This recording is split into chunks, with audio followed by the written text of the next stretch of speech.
ഞാൻ ഒരിക്കലും വിചാരിച്ചിട്ടില്ല എന്നെക്കൊണ്ട് ഫസ്റ്റ് അറ്റംപ്റ്റിൽ പ്രിലിംസ് പാസ്സാവാൻ പറ്റും, അല്ലെങ്കിൽ മെയിൻസ് പാസ്സാവാൻ പറ്റും. ഒരു മോക്ക് ടെസ്റ്റ് പോലും, ഒരു എസ്സേ പോലും അതിന് മുമ്പ് എഴുതാതെയാണ് ശരിക്കും പറഞ്ഞു കഴിഞ്ഞാൽ സിവിൽ സർവീസ് ആക്ച്വൽ എക്സാമിന് പോയി എഴുതിയിരുന്നത്. വൈ സിവിൽ സർവീസ് എന്നുള്ളതൊരു ഒരു മെയിൻ ക്വസ്റ്റ്യൻ ആണ് എല്ലാവരോടും ചോദിക്കുന്നത്. That is another technique that normally all this interview gurus tell you. ശരിക്കും ഞാൻ ആ ഒരു ടെക്നിക്ക് ഉപയോഗിച്ചതൊന്നുമല്ല. Good evening everyone. ഞാൻ എൻ്റെ ടോക്ക് ചെറുതായിട്ടൊന്ന് സ്ട്രക്ചർ ചെയ്തിട്ടുണ്ട്, സോ ദാറ്റ് നമ്മൾ അവിടെയും ഇവിടെയും ഒന്നും പോവാതിരിക്കാൻ വേണ്ടിയിട്ട്. First I should introduce myself. ഒരു ഫോർമൽ ഇൻട്രൊഡക്ഷൻ മാഡം ഓൾറെഡി തന്നു. അതിന് പുറമേ എനിക്ക് തോന്നിയിട്ടുള്ളത് സിവിൽ സർവീസ് എപ്പോഴും അതൊരു ഭയങ്കര കോമ്പറ്റീറ്റീവ് എക്സാമിനേഷനാണ്. നമ്മൾ പറയും മദർ ഓഫ് ഓൾ എക്സാമിനേഷനാണ്. അതെന്തുകൊണ്ടാണെന്ന് വെച്ച് കഴിഞ്ഞാൽ പല ഫീൽഡിൽ നിന്ന് വരുന്ന ആൾക്കാർ, ഡോക്ടേഴ്സ് ഉണ്ടാവാം, എൻജിനീയേഴ്സ് ഉണ്ടാവാം, ആർട്സ് ഗ്രാജുവേറ്റ്സ് ഉണ്ടാവാം, കൊമേഴ്സ് ഗ്രാജുവേറ്റ്സ് ഉണ്ടാവാം, വളരെ ലേറ്റായിട്ട് പഠിച്ചു വന്നവരുണ്ടാവും. അങ്ങനെ ഒരുപാട് ഡൈവേഴ്സ് ഫീൽഡ്സിൽ നിന്ന്, ഡൈവേഴ്സ് ബാക്ക്ഗ്രൗണ്ട്സിൽ നിന്ന് വരുന്ന ആൾക്കാർ പാസ്സാവുന്ന, ക്വാളിഫൈ ചെയ്യുന്ന ഒരു എക്സാമിനേഷനാണ് സിവിൽ സർവീസ് എക്സാമിനേഷൻ. അത് നിങ്ങൾക്ക് തന്നെ കുറച്ചെങ്കിലും ഇതിനെക്കുറിച്ചൊക്കെ വായിച്ച എല്ലാവർക്കും അറിയുന്നുണ്ടാവും. നമ്മൾ ഒരിക്കലും ഒരു സിംഗിൾ റൂട്ട് ആർക്കും പറഞ്ഞു തരാൻ പറ്റില്ല സിവിൽ സർവീസ് ഇങ്ങനെ ക്രാക്ക് ചെയ്യണം എന്നുള്ളത്. അപ്പോൾ എനിക്ക് തോന്നിയിട്ടുള്ളത് സിവിൽ സർവീസ് എക്സാമിനേഷൻ പാസ്സാവുക എന്ന് പറയുന്നത് എല്ലാവർക്കും ഒരു പേഴ്സണൽ പ്ലാൻ ഉണ്ടായിരിക്കും. ഇപ്പോൾ ഞാൻ പഠിച്ചത് എൻജിനീയറിംഗ് ആണ്. എൻജിനീയറിംഗ് പഠിച്ചത് ഒരുപാട് എൻജിനീയറിങ്ങിനോട് താല്പര്യം ഉണ്ടായിട്ട് പഠിച്ചതൊന്നുമല്ല. വേറെ സബ്ജക്റ്റിനോടൊന്നും വലിയ താല്പര്യം ഉണ്ടായില്ല. ഫിസിക്സ്, മാത്സൊക്കെ എനിക്ക് കുറച്ച് ഇഷ്ടമായിരുന്നു. അതുകൊണ്ട് ആണ് ഞാൻ എൻജിനീയറിങ്ങിന് പോയി ജോയിൻ ചെയ്തത്. അതിനുശേഷം ഏകദേശം സെക്കൻഡ് ഇയർ ഒക്കെ ആയപ്പോൾ എനിക്ക് മനസ്സിലായി എൻജിനീയറിങ്ങിൽ എവിടെ എത്താൻ എന്നെക്കൊണ്ട് പറ്റില്ല എന്ന് മനസ്സിലായി. പ്ലസ് ടു ഒക്കെ കഴിഞ്ഞപ്പോൾ എനിക്ക് ചെറുതായിട്ട് സിവിൽ സർവീസ് നമ്മളിങ്ങനെ ഞാൻ 10ാം ക്ലാസ്സൊക്കെ പാസ്സായ സമയത്താണ് തന്മാത്ര സിനിമയൊക്കെ ഇറങ്ങുന്നത്, അല്ലെങ്കിൽ പ്ലസ് ടു പാസ്സായിരുന്ന സമയത്ത്, അങ്ങനെ ഏതോ സമയത്താണ് തന്മാത്ര സിനിമയൊക്കെ ഇറങ്ങുന്നത്. അതേപോലെ പണ്ടത്തെ കുറേ സിനിമകൾ, ഇപ്പോൾ പക്ഷേ പോലുള്ള സിനിമകൾ, അതിലൊക്കെ നമ്മൾ സിവിൽ സർവീസ് ഓഫീസേഴ്സ്. അപ്പോൾ അതിലൊക്കെ പറയുന്നത് ഒരാൾ പഠിച്ച് നേടാൻ പറ്റാവുന്നതിൽ ഏറ്റവും നല്ല, ഇതൊന്നും ഇപ്പോഴത്തെ എൻ്റെ വിശ്വാസങ്ങളല്ല, അന്നത്തെ എൻ്റെ ബാലിശമായ ചിന്തകളിൽ തോന്നിയ കാര്യങ്ങളാണ് ഞാൻ പറയുന്നത്. അന്ന് പഠിച്ച് കിട്ടാൻ പറ്റാവുന്ന, അല്ലെങ്കിൽ നമുക്ക് സ്വന്തം കഴിവിൽ പ്രൂവ് ചെയ്യാൻ പറ്റാവുന്ന ഒരു മേഖലയാണ്, അല്ലെങ്കിൽ നമുക്ക് ക്വാളിഫൈ ചെയ്ത് നമുക്കൊരു സൊസൈറ്റിയിൽ എവിടെയെങ്കിലും ഒരു പൊസിഷനിൽ എത്താൻ പറ്റുന്ന ഒരു പൊസിഷനാണെന്ന് എനിക്ക് തോന്നിയിട്ടുള്ളത് കൊണ്ട് സിവിൽ സർവീസ് എവിടെയോ എൻ്റെ ബാക്ക് ഓഫ് ദ മൈൻഡ് ഉണ്ടായിരുന്നു. അപ്പോൾ ഞാൻ എൻജിനീയറിംഗ് പഠിക്കുന്ന സമയത്ത് എനിക്ക് മനസ്സിലായി എൻജിനീയറിംഗ് പഠിച്ചിട്ട് ഞാൻ എവിടെ എത്താൻ പോകുന്നില്ല. അത് മാക്സിമം എനിക്ക് പോകാൻ പറ്റുന്നത് ഗൾഫിൽ പോയിട്ട് വല്ല ജോലി എടുക്കാം എന്നുള്ള ഒരു ഓപ്ഷൻ മാത്രമായിരുന്നു ഞാൻ എൻജിനീയറിംഗ് കൊണ്ട് കണ്ടത്. അപ്പോൾ ഞാൻ സെക്കൻഡ് ഇയർ ഞാൻ ആ സമയത്തൊക്കെ വിശ്വസിച്ചുകൊണ്ടിരുന്നത് എൻജിനീയറിംഗ് അല്ലെങ്കിൽ സിവിൽ സർവീസ് എന്ന് പറയുന്നത് നമ്മളൊരു അവിഡ് ക്വിസറായിരിക്കണം. 10ാം ക്ലാസ്സിലൊക്കെ അന്ന് പണ്ടത്തെ കാലം വെച്ചാണ് അറ്റ്ലീസ്റ്റ് ഒരു ടോപ്പ് 5 ഒക്കെ റാങ്ക് കേരളത്തിൽ കിട്ടിയ ആൾക്കാർക്ക്, അങ്ങനെയുള്ളവർക്ക് മാത്രം പറ്റുന്ന ഒരു ഫീൽഡാണെന്നാണ് ഞാൻ വിശ്വസിച്ചിരുന്നത്. അപ്പോൾ ഞാൻ പ്രത്യേകിച്ച് എൻജിനീയറിങ്ങിൽ സ്ഥിരമായിട്ട് പഠനവും നടന്നുകൊണ്ടിരുന്നുണ്ടായിരുന്നില്ല. അതുകൊണ്ട് തന്നെ ആ സമയത്ത് ഞാൻ സിവിൽ സർവീസ് എക്സാമിനേഷനെ കുറിച്ച് വളരെ വളരെ ഡീറ്റെയിൽ ആയിട്ട് തന്നെ വായിക്കാൻ തുടങ്ങി. അന്നൊന്നും ഇന്നത്തെ പോലെ അത്രയും മെറ്റീരിയൽസ് ഒന്നും ഓൺലൈനൊന്നും അവൈലബിൾ അല്ല. മെയിനായിട്ടുള്ള കോച്ചിങ് സെൻറ്റേഴ്സ് എല്ലാം ഡൽഹിയിലാണ്.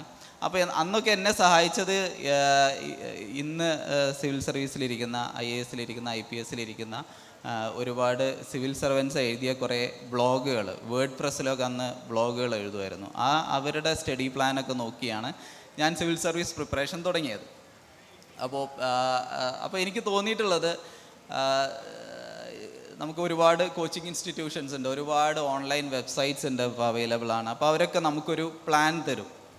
അപ്പോൾ ഞാൻ പറഞ്ഞു വന്നത്, നമുക്കിതൊരു ഇപ്പോഴും സിവിൽ സർവീസ് എക്സാമിനേഷന് വേണ്ടിയിട്ട് UPSC നമ്മളെ മുമ്പിൽ തരുന്നത് വളരെ ചുരുക്കം മെറ്റീരിയൽസേ ഉള്ളൂ. അതെന്താണെന്ന് നിങ്ങൾക്ക് അറിയാമോ? സിവിൽ സർവീസ് എക്സാമിനേഷന് വേണ്ടി UPSC എന്താണ് നമ്മുടെ മുമ്പിൽ തരുന്നത്? റെഫറൻസ് ബുക്കുകൾ തരുന്നുണ്ടോ? 2 കാര്യങ്ങളാണ് തരുന്നത് ഞാൻ മനസ്സിലാക്കുന്നത്. ഒന്ന്, പ്രീവിയസ് ഇയർ ക്വസ്റ്റ്യൻ പേപ്പേഴ്സ്. 2, ഒരു സിലബസ് തരുന്നുണ്ട്. അപ്പോൾ ഈ 2 കാര്യങ്ങൾ വെച്ചിട്ടാണ് നമ്മൾ സിവിൽ സർവീസ് എക്സാമിനേഷന് പ്രിപ്പയർ ചെയ്യേണ്ടതെന്നാണ് എനിക്ക് തോന്നിയിട്ടുള്ളത്. ഞാൻ ഇനീഷ്യലി കോച്ചിങ് ഇൻസ്റ്റിറ്റ്യൂഷനിൽ പോയിരുന്ന ഒരാളല്ല, പക്ഷേ കോച്ചിങ് ഇൻസ്റ്റിറ്റ്യൂഷൻ ഇൻസ്റ്റിറ്റ്യൂട്ട്സ് നമ്മളെ സഹായിക്കുന്ന ഒരു മേഖല. നിങ്ങളുടെ കുറേ ഡൗട്ട്സാണ് ഞാൻ ക്ലിയർ ചെയ്യാൻ ശ്രമിക്കുന്നത്. നമ്മൾ കോച്ചിങ് ഇൻസ്റ്റിറ്റ്യൂട്ടിൽ പോകണം, 24 മണിക്കൂറിൽ 16 മണിക്കൂർ പഠിക്കണം, ഇങ്ങനത്തെ ഒരുപാട് ഡൗട്ട്സ് ആയിരിക്കും. അതായത് എന്നെക്കൊണ്ട് പറ്റുമോ, ഏറ്റവും ഫണ്ടമെൻ്റലായിട്ടുള്ള ക്വസ്റ്റ്യൻ നിങ്ങൾക്ക് ഉണ്ടാവുക എന്നെക്കൊണ്ട് പറ്റുമോ എന്നുള്ളതായിരിക്കും. അപ്പോൾ ഇതിനൊക്കെ എനിക്ക് തോന്നിയിട്ടുള്ളത്, ഇതിന് ആദ്യം നിങ്ങൾ പോകേണ്ടത് പ്രീവിയസ് ഇയർ ക്വസ്റ്റ്യൻസ് ആണ്. നിങ്ങൾക്കറിയാം അതിനൊരു ഓപ്ഷണൽ സബ്ജക്റ്റ് നിങ്ങൾ തിരഞ്ഞെടുക്കണം. അപ്പോൾ അതിന് നിങ്ങൾ ഉദ്ദേശിക്കുന്ന ഓപ്ഷണൽ സബ്ജക്റ്റിൻ്റെ പ്രീവിയസ് ഇയർ ക്വസ്റ്റ്യൻ പേപ്പേഴ്സ് നിങ്ങൾക്ക് നോക്കാം. അതിൽ നിങ്ങൾക്ക് ആ പർട്ടിക്കുലർ സബ്ജക്റ്റിൽ നിങ്ങൾക്കൊരു ആപ്റ്റിറ്റ്യൂഡ് ഉണ്ടോ എന്ന് നിങ്ങൾക്ക് ചെക്ക് ചെയ്യാം. ഇങ്ങനെ ആയിരിക്കണം, നിങ്ങളിപ്പോൾ എല്ലാവരും ഫ്രഷേഴ്സ് ആണെന്നാണ് ഞാൻ മനസ്സിലാക്കുന്നത്. ഇങ്ങനെ ആയിരിക്കണം നമ്മൾ ആ സിലബസിനെയും UPSC എക്സാം പ്രിപ്പറേഷനെയും നമ്മൾ സമീപിക്കേണ്ടത്. അപ്പോൾ സിവിൽ സർവീസ് എക്സാമിന് എങ്ങനെ പ്രിപ്പയർ ചെയ്യണം എന്ന് ചോദിച്ചു കഴിഞ്ഞാൽ എൻ്റെ കയ്യിൽ ഈ ഒരു മന്ത്രം മാത്രമാണുള്ളത്. കാരണം എല്ലാവരുടെയും പേഴ്സണലി ഒരുപാട് ഡിഫറൻസ് ഉണ്ടാവും. ചില ആൾക്കാർ ചില ഇൻസ്റ്റിറ്റ്യൂട്ടുകൾ നിങ്ങൾക്ക് സജസ്റ്റ് ചെയ്യും, അവർക്കത് വർക്ക് ചെയ്തിട്ടുണ്ടാവാം. പക്ഷേ ഞാൻ പറയുന്നത് എൻ്റെ ഒരു അനുഭവത്തിൽ ഇങ്ങനെയാണ് ഞാൻ പ്രിപ്പയർ ചെയ്തത്. ഞാനൊരിക്കലും അങ്ങനെ ഫസ്റ്റ് എക്സാം എഴുതുന്ന സമയത്ത് എൻ്റെ ഒരു അനുഭവം പറയുകയാണെങ്കിൽ, ഞാൻ എൻ്റെ 5ാമത്തെ അറ്റംപ്റ്റിലാണ് സിവിൽ സർവീസിൽ ജോയിൻ ചെയ്യുന്നത്. അതെൻ്റെ 5ാമത്തെ ഇൻ്റർവ്യൂ ആയിരുന്നു. അപ്പോൾ ആദ്യം മുതലേ എനിക്ക് ഇതൊരു എക്സൈറ്റ്മെൻറ്റ് പ്രോസസ്സായിരുന്നു. ഞാൻ മോക്ക് ഇൻ്റർവ്യൂസ് ഉണ്ടാവും നമ്മൾ ഇൻ്റർവ്യൂവിൻ്റെ മുമ്പായിട്ട്. അപ്പോൾ മോക്ക് ഇൻ്റർവ്യൂവിനൊക്കെ പോകുന്ന സമയത്താണ് നമ്മൾ ആദ്യമായിട്ട് സിവിൽ സർവൻസിനെയൊക്കെ കാണുന്നത്. അതുവരെ നമുക്ക് അറിഞ്ഞുകൂടാ നമ്മൾ ഏത് ലെവലിലാണ് നിൽക്കുന്നതെന്ന് നമുക്കറിയാൻ യാതൊരു യാഡ് സ്റ്റിക്കും ഇല്ല. അന്ന് കേരളത്തിൽ അത്ര കൂടുതൽ കോച്ചിങ് ഇൻസ്റ്റിറ്റ്യൂട്ട്സും ഇല്ല. അപ്പോൾ നമുക്ക് അത്ര കോമ്പീറ്റ് ചെയ്ത് നമുക്ക് അറിയാനും പറ്റുന്നില്ല. അപ്പോൾ എനിക്ക് ഓരോ സ്റ്റേജ് കഴിയുമ്പോഴും ഒരു എക്സൈറ്റ്മെൻ്റ് ആയിരുന്നു. ഇപ്പോൾ നമ്മളൊക്കെ അറിയാം, നമ്മൾ പ്രിലിംസ് ആണ് ശരിക്കും പറഞ്ഞു കഴിഞ്ഞാൽ എലിമിനേഷൻ നടക്കുന്ന സ്റ്റേജ്. അതായത് 6 or 7 lakhs ആൾക്കാർ എഴുതുന്നു. അതിന്ന് ഒരു 10 to 15,000 ആൾക്കാരായിരിക്കും മെയിൻസ് എഴുതുന്നത്. ശരിക്കും പറഞ്ഞു കഴിഞ്ഞാൽ ആളുകളെ എലിമിനേറ്റ് ചെയ്യുന്ന പ്രോസസ്സ് എന്ന് പറയുന്നത് പ്രിലിംസ് ആണ്. അപ്പോൾ എനിക്കെപ്പോഴും ആ ഒരു 1 year ഞാൻ പ്രിപ്പയർ ചെയ്തതിന് ശേഷമാണ് പ്രിലിംസ് എഴുതുന്നത്. പ്രിലിംസ് എഴുതി കഴിഞ്ഞപ്പോൾ എനിക്ക് മനസ്സിലായി ഇത് ഞാൻ ക്വാളിഫൈ ചെയ്യും. അപ്പോൾ എനിക്ക് അടുത്ത എക്സാം എഴുതാനുള്ള എക്സൈറ്റ്മെൻറ്റ്. ഞാൻ ഒരിക്കലും വിചാരിച്ചിട്ടില്ല എന്നെക്കൊണ്ട് ഫസ്റ്റ് അറ്റംപ്റ്റിൽ പ്രിലിംസ് പാസ്സാവാൻ പറ്റും, അല്ലെങ്കിൽ മെയിൻസ് പാസ്സാവാൻ പറ്റും, അതേപോലെ റാങ്ക് ലിസ്റ്റിൽ കയറാൻ പറ്റും എന്നുള്ളൊരു ടാർഗറ്റ് പോലും ഞാൻ വെച്ചിട്ടില്ല. അതിനുശേഷം പ്രിലിംസ് പാസ്സായി, മെയിൻസ് ഞാൻ എഴുതി, വലിയ കുഴപ്പമില്ലാതെ എഴുതിയെന്ന് എനിക്ക് തോന്നി. എന്നാൽ നമുക്കതിനൊരു, ഞാൻ നേരത്തെ പറഞ്ഞ പോലെ, ഒരു കമ്പയർ ചെയ്യാനോ ഒരു യാഡ് സ്റ്റിക്കോ ഇല്ലാത്തതുകൊണ്ട് നമുക്ക് ഇന്ന കോമ്പറ്റീറ്റീവ് എക്സാം പ്രോസസ്സ് അത് എത്രത്തോളം ആയിട്ടുണ്ടാവും, എത്രത്തോളം എത്തിയിട്ടുണ്ടാവും എന്നുള്ളൊരു അസസ്മെൻറ്റ് എനിക്ക് എടുക്കാൻ പറ്റിയില്ലായിരുന്നു. അടുത്ത് കഴിഞ്ഞ് ഞാൻ മെയിൻസും ആ പ്രാവശ്യം ക്വാളിഫൈ ചെയ്തു. അപ്പോൾ എനിക്ക് വേറെ ഒന്നുമില്ല, എനിക്ക് തോന്നിയില്ല ഞാൻ ഫൈനൽ ലിസ്റ്റിൽ ഉണ്ടാവും തോന്നിയില്ല. പക്ഷേ I was very excited to be in that interview process. നമ്മൾ മാഡം നേരത്തെ പറഞ്ഞ പോലെ എത്ര സ്റ്റെപ്പ് കയറി നമ്മൾ ഫേസ്ബുക്കിലും ഇതിലൊക്കെ കാണുന്ന കുറേ ക്വസ്റ്റ്യൻസ് ആയിരുന്നു അന്ന്. സിവിൽ സർവീസ് ഇൻ്റർവ്യൂവിന് ചോദിച്ച ക്വസ്റ്റ്യൻസ് എന്നൊക്കെ പറഞ്ഞിട്ട് ഏറ്റവും ബുദ്ധിയുള്ള ആൾക്കാരോട് ചോദിക്കുന്ന ക്വസ്റ്റ്യൻസ് എന്നൊക്കെയുള്ള രീതിയിൽ നമ്മൾ കാണുന്ന ആ ഒരു ഇൻ്റർവ്യൂ പ്രോസസ്സിനെ ഫേസ് ചെയ്യാനുള്ളൊരു എക്സൈറ്റ്മെൻ്റ് ആയിരുന്നു വീണ്ടും എനിക്കുണ്ടായിരുന്നത്. അപ്പോൾ ആ പ്രാവശ്യം എനിക്ക് ഫൈനൽ ലിസ്റ്റിൽ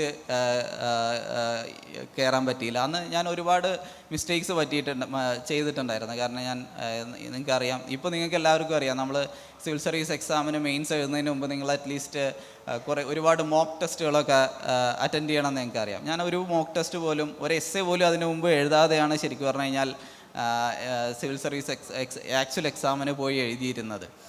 കാരണം എനിക്കെപ്പോഴും ഞാൻ പ്രിപ്പയർഡ് അല്ല എന്നുള്ളൊരു തോന്നലായിരുന്നു. അതുകൊണ്ട് ഞാൻ ഒരിക്കലും മോക്ക് ടെസ്റ്റുകളോ ഇതേപോലെ എസ്സേ ഒന്നും എഴുതി നോക്കാതെയാണ് ആ ഡിഫക്ട്സ് എല്ലാം ഞാൻ പിന്നെ റെക്ടിഫൈ ചെയ്തത് നെക്സ്റ്റ് അറ്റംപ്റ്റ്സിലായിരുന്നു. അപ്പോൾ എനിക്ക് എൻ്റെ ആ ഒരു അനുഭവത്തിൽ നിന്ന് എനിക്കെപ്പോഴും ആസ്പിരൻസിനോട് പറയാനുള്ളത്, once you decided to write this examination, അതിനു മുമ്പ് നിങ്ങൾക്ക് ഒരുപാട് കാര്യങ്ങൾ ആലോചിക്കാം.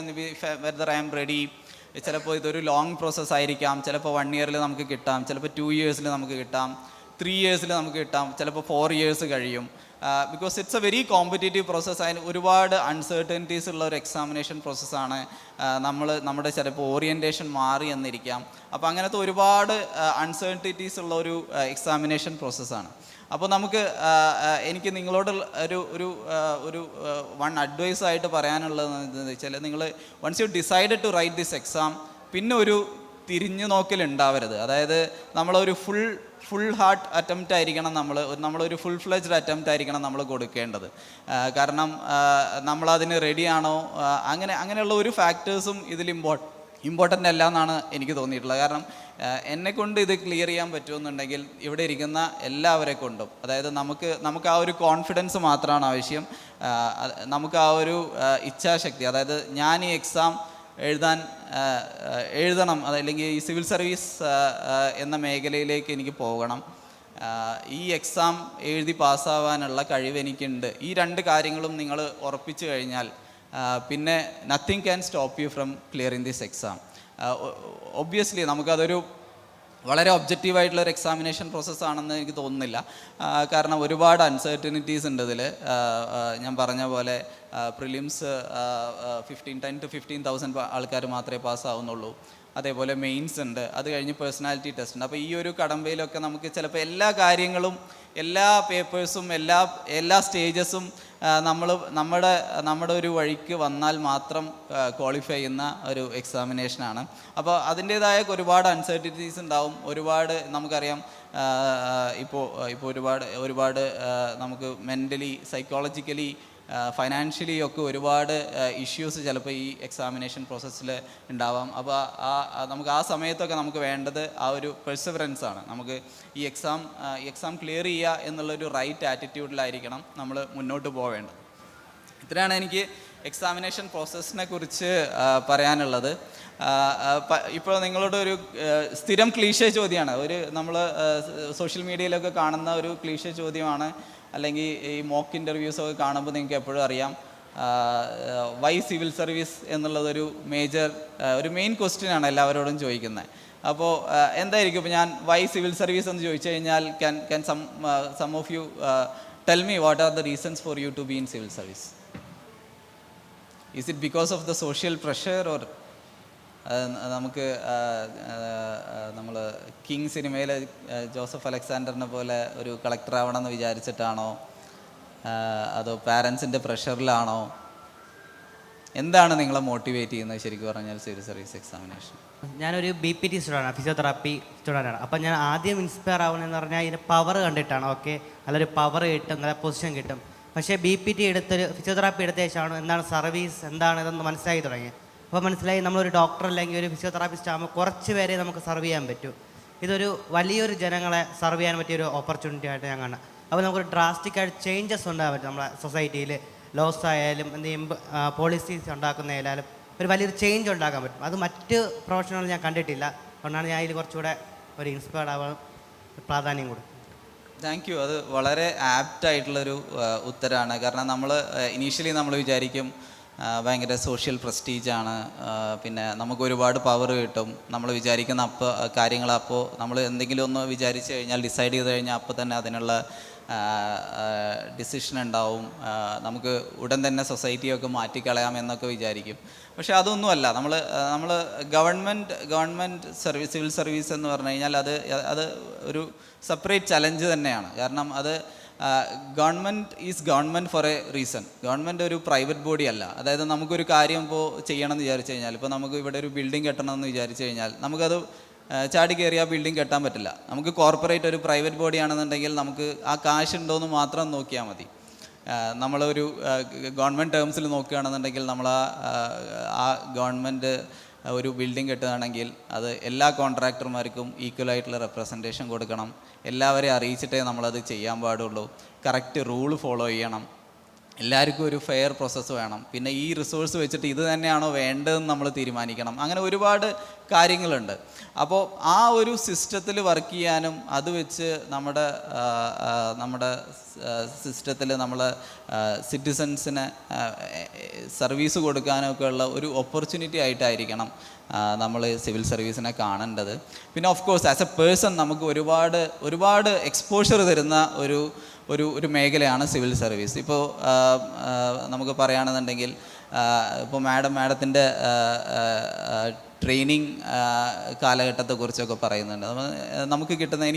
എനിക്ക് കിട്ടിയ ഒരു എക്സ്പോഷർ എന്ന് പറഞ്ഞു കഴിഞ്ഞാൽ ഞങ്ങൾക്കും 2 years ട്രെയിനിങ് ആണ് നമുക്ക് വരുന്നത്. നമ്മൾ നേരെ ചെന്ന് വിടുന്നത് national academy of audit and accounts എന്ന് പറയുന്ന ഒരു അക്കാഡമിയിലാണ് ഷിംലയിലുള്ള. വിച്ച് ഈസ് അവിടെ നമ്മൾ യാരോസ് എന്ന് പറയുന്ന ഒരു ബംഗ്ലോ വിച്ച് വാസ് ഏർലിയർ അവിടുത്തെ റെസിഡൻ്റ് എന്ന് പറഞ്ഞു കഴിഞ്ഞാൽ പ്രീ ഇൻഡിപെൻഡൻസ് സമയത്ത് മുഹമ്മദ് അലി ജിന്ന ആയിരുന്നു. മുഹമ്മദ് അലി ജിന്നയുടെ ബംഗ്ലവിലാണ് ഇന്ത്യൻ ഓഡിറ്റ് ആൻഡ് അക്കൗണ്ട് സർവീസിലെ ഓഫീസർ ട്രെയിനീസ് 2 വർഷം താമസിക്കുന്നത്. ഒരു ടിപ്പിക്കൽ ഹോസ്റ്റൽ പോലുള്ള ഒരു സ്ഥലമല്ല, അതൊരു വീടാണ്. ആ വീടാണ് നമ്മൾ INS ഓഫീസേഴ്സ് ട്രെയിനീസിൻ്റെ ഇതാക്കി മാറ്റിയിട്ടുള്ളത്, ഹോസ്റ്റലാക്കി മാറ്റിയിട്ടുള്ളത്. അപ്പോൾ അത് തൊട്ട് നമ്മുടെ ട്രെയിനിങ് പ്രോസസ്സിൻ്റെ ഭാഗമായിട്ട് മാഡം പറഞ്ഞ പോലെ വില്ലേജ് വിസിറ്റ് ഒരു മേജർ പ്രോസസ്സാണ്. അപ്പോൾ ആ വില്ലേജ് വിസിറ്റിന് നമ്മൾ ഏറ്റവും താഴേക്കിടയിൽ എല്ലാ ലോക്കൽ ബോഡിയുടെ ഫങ്ഷൻ തൊട്ട് I had an opportunity to go to UN ഞങ്ങൾ പോയി. UN സെക്യൂരിറ്റി കൗൺസിൽ അവിടെ ഒരു എക്സ്പോഷർ ഉണ്ടായിരുന്നു 2 ദിവസത്തെ. അപ്പോൾ ആ ഒരു ലോവർ ലെവൽ ഓഫ് ഗവൺമെൻറ് തൊട്ട് നമ്മൾ ഇൻ്റർനാഷണൽ ഓർഗനൈസേഷൻ വരെ നമുക്ക് ട്രെയിനിങ് കിട്ടുന്ന, അവിടെയൊക്കെ എന്താണ് സംഭവിക്കുന്നതെന്ന് മനസ്സിലാക്കാനുള്ള ഒരു വലിയ എക്സ്പോഷർ നമുക്ക് കിട്ടുന്ന ഒരു മേഖലയാണ് സിവിൽ സർവീസ്. അപ്പോൾ നമ്മളെ പെർസ്പെക്റ്റീവ് ഒരുപാട് ചേഞ്ച് ചെയ്യും. എല്ലാ ലെവലിലുള്ള ആൾക്കാരുമായിട്ട് നമുക്ക് ഇൻറ്ററാക്ട് ചെയ്യാനുള്ള ഓപ്പർച്യൂണിറ്റി കിട്ടും. We will get an opportunity to talk to the people who have served at the highest level. നമ്മൾ even starting from president to the gram panchayat president you will get to interact. അങ്ങനെയുള്ള ഒരുപാട് exposure അതുവഴി നമുക്ക് കിട്ടുന്ന എന്താ പറയുക, ഒരു പേഴ്സണൽ എൻറിച്ച്മെൻ്റ് ഉണ്ടല്ലോ, അതൊക്കെയാണ് സിവിൽ സർവീസിന് ഏറ്റവും ഹൈലൈറ്റിംഗ് ആയിട്ടുള്ള ആസ്പെക്ട്സ് എന്നാണ് എനിക്ക് തോന്നിയിട്ടുള്ളത്. പിന്നെ മാഡം പറഞ്ഞു, ഞാൻ ഇന്ത്യൻ ഓഡിറ്റ് ആൻഡ് അക്കൗണ്ട് സർവീസിനെ കുറിച്ചും കുറച്ച് ഡീറ്റെയിൽ ആയിട്ട് സംസാരിക്കാമെന്ന് വിചാരിച്ചു. എത്ര പേർക്ക് അറിയാം Indian audit and account service എന്താണെന്നുള്ളത്? അറ്റ്ലീസ്റ്റ് കേട്ടിട്ടുള്ളവരെങ്കിലും, at least controller and auditor general എന്നെങ്കിലും നിങ്ങൾ കേട്ടിട്ടുണ്ടാവും. അതായത് ഇന്ത്യൻ പൊളിറ്റി ലക്ഷ്മികാന്തിൽ നിങ്ങൾ പഠിക്കുന്ന ഒരു മേജർ ചാപ്റ്ററാണ് കൺട്രോളർ ആൻഡ് ഓഡിറ്റർ ജനറൽ. അപ്പോൾ നിങ്ങൾക്കറിയാം അതൊരു കോൺസ്റ്റിറ്റ്യൂഷണൽ ബോഡിയാണ്. അപ്പോൾ CAG ഓഫ് ഇന്ത്യയുടെ ഓഫീസേഴ്സാണ് Indian audit and account service officers. അപ്പോൾ അതിൽ നമ്മൾ ഫസ്റ്റ് ജോയിൻ ചെയ്യുന്നത് ഇപ്പോൾ സ്റ്റേറ്റ് ലെവലാണെന്നുണ്ടെങ്കിൽ ഡെപ്യൂട്ടി അക്കൗണ്ടൻറ്റ് ജനറൽ, ഞാനിപ്പോൾ വർക്ക് ചെയ്യുന്ന പോസ്റ്റ്, നമ്മൾ സ്റ്റേറ്റ് ലെവൽ ഇപ്പോൾ CAG എന്താണെന്ന് ചെയ്യുന്നതെന്ന് ചോദിച്ചു കഴിഞ്ഞാൽ audits state government and central government. അപ്പോൾ ശരിക്കും പറഞ്ഞു കഴിഞ്ഞാൽ Indian audit and account service എന്ന് പറയുമ്പോൾ അതൊരു മിസ്നോമറാണെന്ന് എനിക്ക് തോന്നിയിട്ടുണ്ട്. കാരണം അത് കേൾക്കുമ്പോൾ നമ്മൾ വിചാരിക്കും അക്കൗണ്ടിങ് അറിയാവുന്ന ആൾക്കാർക്ക് പറ്റിയ ഒരു സർവീസാണ്, അല്ലെങ്കിൽ ഒരു പ്യുവർലി ടെക്നിക്കൽ സർവീസാണെന്ന് തോന്നി. ചിലപ്പോൾ അത് അങ്ങനെ ഒരു മെസ്സേജ് ആ Indian audit and account service എന്നുള്ളൊരു ടൈറ്റിലുണ്ട്. പക്ഷേ അങ്ങനെയല്ല. Indian audit and account service എന്ന് പറയുന്നത് probably after IAS may be ഏറ്റവും ജനറലിസ്റ്റ് ആയിട്ടുള്ള ഒരു സർവീസാണ്.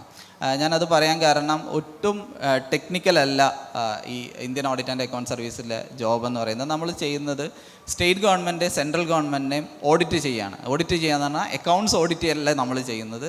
അവർ എല്ലാ ഫങ്ഷൻസും ബൈ റൂളാണോ ചെയ്യുന്നത്, അവരുടെ പെർഫോമൻസ് എഫക്റ്റീവ് ആണോ, ഇങ്ങനത്തെ കാര്യങ്ങളാണ് ചെക്ക് ചെയ്യുന്നത്.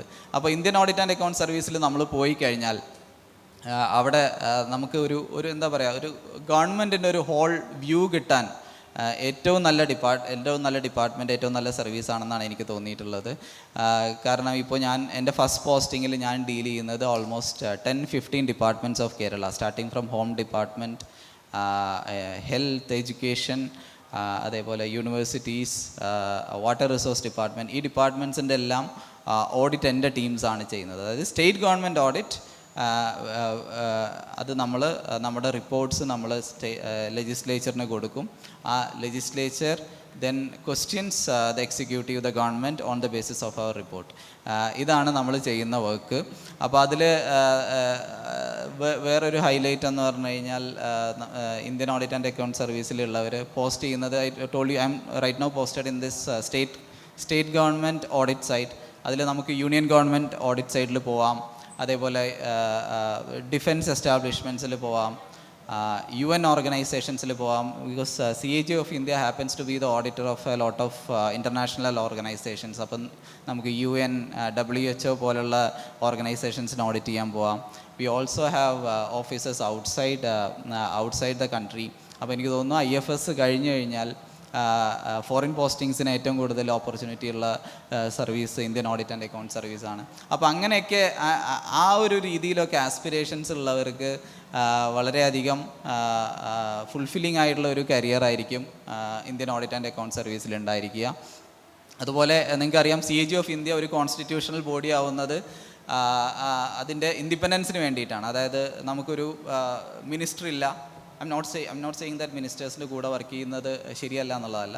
പക്ഷേ നമുക്ക് ആ ഒരു പ്രൊഫഷണൽ വർക്കിംഗ് എൻവയൺമെൻറ്റും ആ ഒരു പ്രോട്ടോകോൾസും ഒക്കെ വേണ്ടതുകൊണ്ട് നമുക്കൊരു മിനിസ്റ്റർ ഇല്ല. CAG is the head of the department. അപ്പോൾ നമ്മൾ ഇപ്പോൾ എൻ്റെ ലെവലിലാണെങ്കിൽ പോലും whatever work I am doing, normally it is within my purview to decide which all officers I need to audit, what are the subjects I need to audit, അവിടെ എന്തൊക്കെ ചെയ്യണം എന്നൊക്കെ തീരുമാനിക്കാനുള്ള കഴിവ്, അതിനുള്ള അധികാരം നമുക്ക് തന്നിട്ടുണ്ട്. അപ്പോൾ അങ്ങനെയുള്ള ഒരു ഇൻഡിപെൻഡൻസ് എൻഷുർ ചെയ്യുന്ന നമുക്ക് ഒരുപാട് സ്കോപ്പ് എല്ലാ ഗവൺമെൻറ്റ്സിനെ കുറിച്ച് പഠിക്കാനും നമ്മുടെ കമൻസിന് നമ്മൾ ഡെമോക്രാറ്റിക് സിസ്റ്റത്തിൽ നിങ്ങൾക്കറിയാലോ നമുക്കൊരു പാർലമെൻ്ററി സിസ്റ്റമാണുള്ളത്. പാർലമെൻ്ററി സിസ്റ്റത്തിൽ ഗവൺമെൻറ്റിനെ ക്വസ്റ്റ്യൻ ചെയ്യുക അല്ലെങ്കിൽ അക്കൗണ്ടബിലിറ്റി എൻഷുർ ചെയ്യുക എന്ന് പറയുന്നത് നമ്മൾ ലെജിസ്ലേച്ചറിൻ്റെ അല്ലെങ്കിൽ പാർലമെൻറ്റിൻ്റെ ഡ്യൂട്ടിയാണ്. ആ ഡ്യൂട്ടി എപ്പോഴും നിർവഹിക്കുന്നത് ഈ CAGയുടെ റിപ്പോർട്ട്സ് വഴിയാണ്, അല്ലെങ്കിൽ ഞങ്ങൾ കൊടുക്കുന്ന റിപ്പോർട്ട്സ് വഴിയാണ്. അതായത് എങ്ങനെയാണ് ഗവൺമെൻറ് ഫങ്ഷൻ ചെയ്യുന്നത്, അവർ എഫിഷ്യൻ്റ് ആയിട്ടാണോ ഫങ്ഷൻ ചെയ്യുന്നത്, അല്ലെങ്കിൽ അവർ റൂൾ ഫോളോ ചെയ്യുന്നുണ്ടോ, ഇങ്ങനത്തെ കാര്യങ്ങളൊക്കെ ചെക്ക് ചെയ്യുന്നത് ദ ഇൻസ്റ്റിറ്റ്യൂഷൻ ഓഫ് CAG ആണ്. അപ്പോൾ I also welcome all of you to seriously consider Indian Audit and Account Service as an option. പിന്നെ ഞാൻ പറഞ്ഞ പോലെ ഇതെല്ലാം പേഴ്സണൽ ചോയ്സാണ്. അപ്പോൾ അതിനനുസരിച്ച് എല്ലാവരും ഡിസൈഡ് ചെയ്യുക. ഇറ്റ് ഈസ് ബിക്കോസ് നമ്മൾ സിവിൽ സർവീസ് എഴുതുന്ന സമയത്ത് we don't bother to actually research about the services.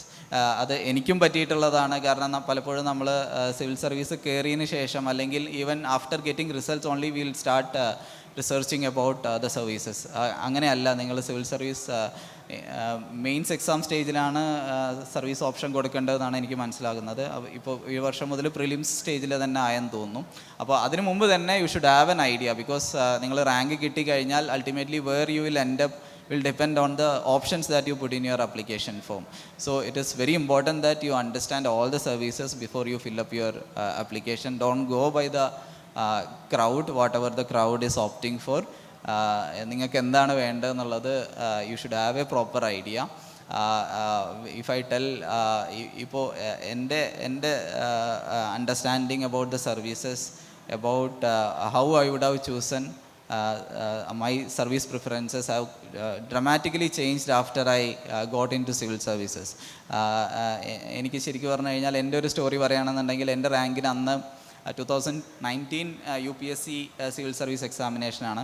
I would have got one of the all India services going by the rank that the previous and the years after 2019. ശരി, obviously എനിക്ക് ആ സമയത്ത് service allocation വന്നപ്പോൾ ഭയങ്കര നിരാശയായിരുന്നു. പക്ഷേ when I look back after getting into service, after spending 2 years in service, and right now after working in the field also for the last 3 years, എനിക്ക് തോന്നുന്നു ഞാനിപ്പോൾ ഈ സർവീസ് എപ്പോഴും ഞാൻ ഒന്നുകൂടി ഹയർ ഓപ്ഷനായിട്ട് ഞാൻ വെക്കുകയുള്ളൂ എന്നുള്ളത് വളരെ സത്യസന്ധമായിട്ടാണ് ഞാൻ പറയുന്നത്. അപ്പോൾ അതുപോലെ ഞാൻ ഈ സർവീസിൻ്റെ കാര്യം മാത്രമല്ല പറയുന്നത്. What I urge you to do is to actually research about all the services that is there in the civil service examination process. It is not just the services that you see get highlighted in the newspaper. ഇത്രയൊക്കെയാണ് എനിക്കൊരു introductory part പോലെ പറയാനുള്ളത്. If you have any questions, I'm ready to answer. Sir, can you share with us how you chose IA and AS as your preference? Yeah, as I told, that was not my first or second choice. That is a confession from my side. I was telling that was my fourth option, INDAS. But I have seen people in my batch who had given INDAS as second option. Nobody writes civil service for Indian Audit and Account Service. That is for sure. But it happens to be the choice, second choice or third choice for a lot of people because of all these reasons I was telling. അപ്പോൾ ഞാൻ ഈ പറഞ്ഞ ഒരുപാട് advantages ഉണ്ട്. So what I'm telling you is to actually find out. There are a lot of materials out in the internet these days. You can find out, you can explore what kind of personality you are, and then find out what all things each service is offering you. അതിനനുസരിച്ച് എപ്പോഴും decisions എടുക്കുക. Sir prepare ചെയ്യുന്ന ടൈമിൽ full time working ആയിരുന്നു എന്ന് മാം പറഞ്ഞു. So how did you manage? It was very difficult. എൻ്റെ story പറയുകയാണെന്നുണ്ടെങ്കിൽ it is wrong to say that I started my preparation while working, but I cleared. ഞാൻ work ചെയ്യുന്നതിൻ്റെ ഇടയിൽ തേർഡ് ഇയർ എന്തോ ആണ് ഞാൻ ക്ലിയർ ചെയ്തത്. ഞാൻ പറഞ്ഞ പോലെ ഞാൻ ആദ്യത്തെ അറ്റംപ്റ്റ് മുതൽ ഇൻ്റർവ്യൂവിന് ഞാൻ പോകുന്നുണ്ട്. ആദ്യത്തെ 2 അറ്റംപ്റ്റിൽ ഇൻ്റർവ്യൂ വരെ എത്തി. I could not clear. Then I was little taken aback. It was not possible for me to continue preparing without doing anything else. ആ ഒരു മെൻ്റൽ സ്റ്റേജിലായിരുന്നില്ല. അപ്പോൾ then I thought of writing in that desperate stage. I started writing other examination. I could clear couple of examinations.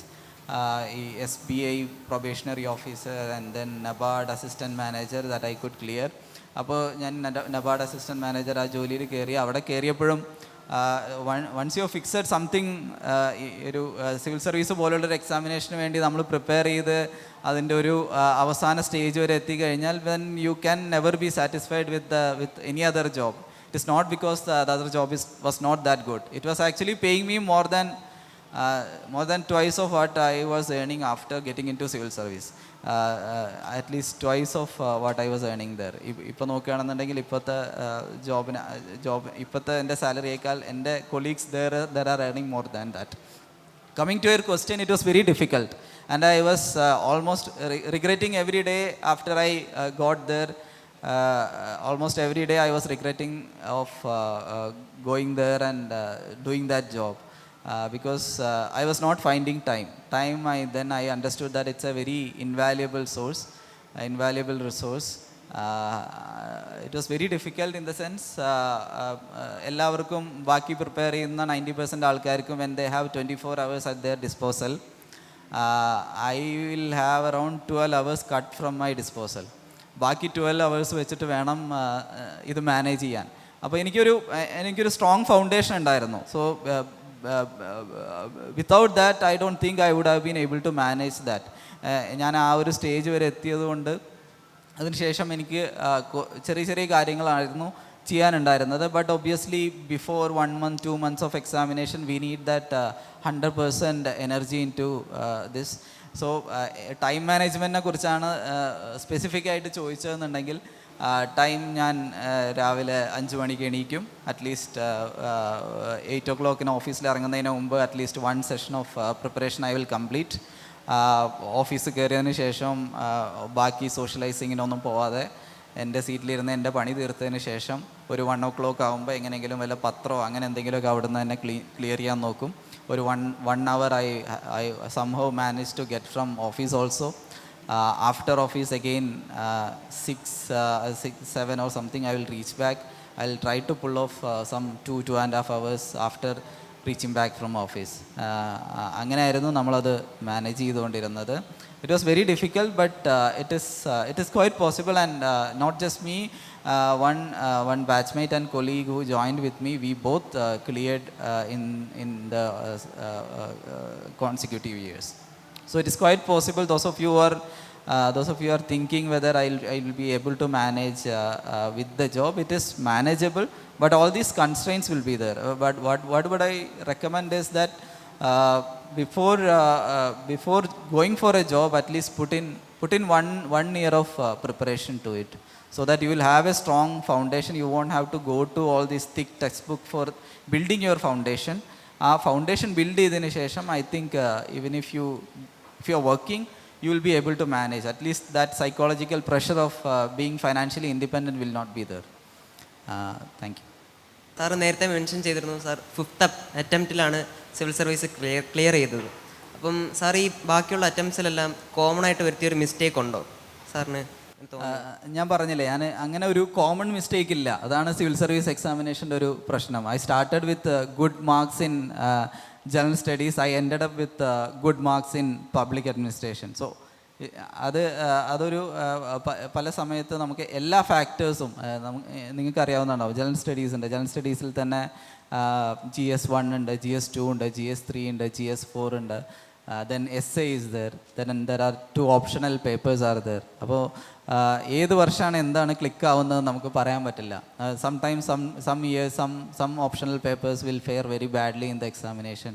ചില ഇയേഴ്സിൽ നമുക്ക് interview പല ഫാക്ടേഴ്സിനെ ചിലപ്പോൾ depend ചെയ്യാം. അങ്ങനെ ഒരുപാട് കാര്യങ്ങളുണ്ട്. But I was improving overall.